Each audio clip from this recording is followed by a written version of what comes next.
All these is like trophies. The WBC, the WBA, the IBF and the WBO. Y'all gotta clean it. Y'all gotta clean this up. This is a guy that we can't overlook. You never overlook any opponent. We can't base everything just off power.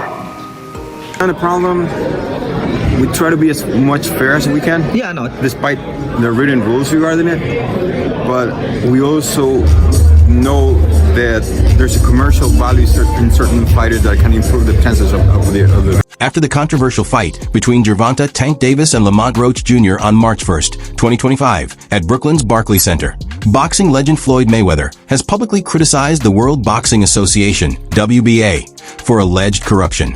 The match ended in a majority draw, allowing Davis to keep his WBA lightweight title. Many people are upset about the outcome, claiming the decision was unfair. Has been on a big stage for a while now, but we all have to give somebody else the opportunity. Before I became TBE, somebody had to give me the opportunity. So what Tank is doing is giving another tough competitor an opportunity. He's tough, and when this fight first was made, I didn't know much about this fighter. Then I had a chance to do my homework and look him up. And I faced guys like this before, and this is a guy that we can't overlook. You never overlook any opponent. We can't base everything just off power. The decision has been widely questioned, especially because of a controversial moment in the 9th round when Davis took a knee but was not penalized by referee Steve Willis. Mayweather's accusations have added to the increasing criticism of the WBA's role in this disputed outcome. However, Davis later admitted, "I didn't know I could get disqualified for this." His statement has fueled even more debate about the fairness of the fight's result. I must say, do it enough. Can you describe what the feeling was like in the ring? And was it to get the towel out, to get the burn out of your eyes, or what was going on? And I didn't want to get caught. I didn't want to get caught while my eyes was burning, and you can get knocked out like that. So I'd rather take the knee than But I didn't really know that you can get disqualified for all that, or when you start counting, I'm like, what the hell? Following the controversial draw between Gervonta Davis and Lamont Roach Jr., the New York State Athletic Commission (NYSAC) admitted to a technical issue that stopped officials from properly reviewing a possible knockdown in the 9th round. This admission has added to the growing concerns about the fairness and transparency of the fight's outcome. To override his decisions or knockdowns. Some skeptics have suggested that Willis's call benefited Davis unfairly, but we do not subscribe to that notion. In our long experience judging fights, we see no evidence of favoritism, only a referee prioritizing the physical safety of a fighter who appeared compromised by an eye injury. Which I actually get. I understood that statement because, hey, look, Steve Willis he didn't call it a knockdown. You take a knee like that looks like a knockdown, all right? So I think it's going to be very difficult for the New York State Athletic Commission to review this. This revelation has caused anger among fans and analysts, as the missed call could have greatly changed the result of the fight. WBA President Gilberto Mendoza has already stated that taking a knee without being punched should be considered a knockdown. Now, pressure is building on the NYSAC to explain and address the situation. Steve Willis, that it was officially a knockdown. The fight could have gone differently, making it very difficult to review this after the fact and overturn it. But the problem is still, though Steve Willis did not call it a knockdown officially, he also didn't call it a slip. You take a knee like that looks like a knockdown. He had to pick one or the other.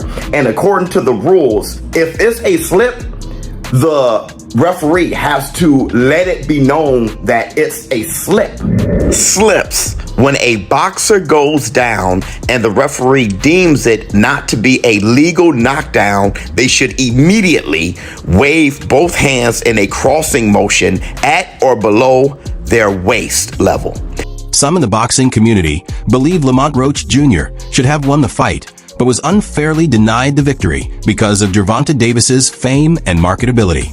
This opinion suggests that factors like Davis's popularity and financial influence in the sport may have affected the fight's result. Tender regime, boxing, check it back in with y'all, man. What's good? What's good? Look, Gervonta Tank Davis versus Lamont Roach. Incredible fight. Incredible fight. Tit for tat, wit for wit, athleticism for athleticism. What an amazing fight. I had Lamont Roach winning 7-5. 7-5, 8-4, I had Lamont Roach winning. Now, I understand the draw politically. It's Tank, he's a star. You don't want to just give him an L and he didn't just get his ass whooped like from dusk till dawn. But he got outboxed tonight. Lamont Roach won that fight. But I understand the draw politically.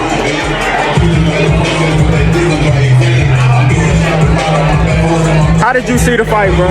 Tell them how you saw the fight. Yo, I saw Roach winning the fight, man. I had Roach winning the fight 7 rounds to 5, Tank, meaning Roach favor. I don't know how we ended up here, but we can say it was the politics, because, you know, Tank a bigger fighter.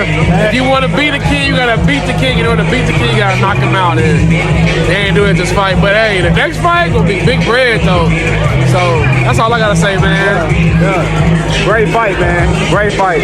Great fucking fight. Ex-user 980VR has claimed that Gervonta Davis paid the NYSAC to stop the decision of his fight against Lamont Roach from being overturned, stating, "Boxing is corrupt." With growing scrutiny over the officiating and the WBA's handling of the match, such claims have only added to the debates about corruption in the sport. WBA President Gilberto Mendoza also made a surprising statement about Davis's fight against Lamont Roach, taking to Twitter to share his thoughts. Mendoza repeated, "Let me repeat, I stand by what was expressed last Sunday in Ring magazine. Based on my 30-plus years of experience, taking a knee without a punch shall be ruled knockdown. It affected the result of the fight." This statement has put Davis under heavy scrutiny, as it suggests that a wrong ruling might have changed the outcome. Fans and analysts are now arguing over whether the fight should be reviewed or even overturned. MMA journalist Ariel Helwani reviewed the fight, calling it satisfactory, but not exceptional. He specifically highlighted the controversial 9th round when Davis took a knee, stating that such actions should be considered a knockdown under standard boxing rules. This view matches the opinions of many fans and analysts who argue that the referee's decision not to count the knee as a knockdown heavily influenced the fight's result. The incident has started debates about how rules are interpreted and whether officiating in boxing is consistent. And this, that, and the other, like it all kind of felt like an afterthought. And then the fight happens, and truth be told, like the fight wasn't the best fight of all time. It was fine. It wasn't your vintage Tank Davis fight. There wasn't a knockout. There wasn't a knockdown scored by him. It was just sort of fine. If that was your first time watching Tank, you're probably like, okay, yeah, sort of, I get it, but it kind of speaks to his demeanor going into the fight. Like it just felt a little bit underwhelming. And then we get to the 9th round, and then it's complete madness, because in the 9th round, you probably have heard by now, the fight is moving along, and it is important to note that Lamont Roach lands a jab or two, and where we want to start the clock is up to debate, but he certainly lands a punch. And then seconds after that punch lands, that jab lands, all of a sudden Tank Davis takes a knee. He quickly takes a knee, and there it is right there. 9th round, 217. He is taking a knee, and he's looking to his corner. And he also, ever so briefly, it appears as though he's almost trying to call time. Let me tell you, in case you don't know, in boxing, you take a knee, that's considered a knockdown. You cannot call time. And you know what you also can't do? You also can't go to your corner mid-round and ask them to wipe your face. Ask them to do anything. You can't get a swig of water. You can't do this. You cannot do that. But that all happened. And so the referee for this fight is a legendary referee. Steve Willis, you have probably seen him in GIFs. He's got that kind of like big-eyed look. You've definitely seen him. He's a veteran of the fight game. I'm not exactly sure what happened. I'm not suggesting he was in on it. But like, there was certainly a fumbling. The controversial fight between Gervonta Davis and Lamont Roach Jr. has left the boxing world divided, with questions about fairness, rule interpretations, and potential corruption. As pressure mounts on the NYSAC and the WBA to address these issues, fans and analysts continue to debate whether the outcome should be reviewed or overturned. One thing is clear. This fight has sparked a much-needed conversation about transparency and integrity in the sport of boxing. What's your take on the fight? Do you think the decision was fair, or should it be revisited? Let us know in the comments below. And don't forget to subscribe for more updates and analysis on the latest in boxing and combat sports.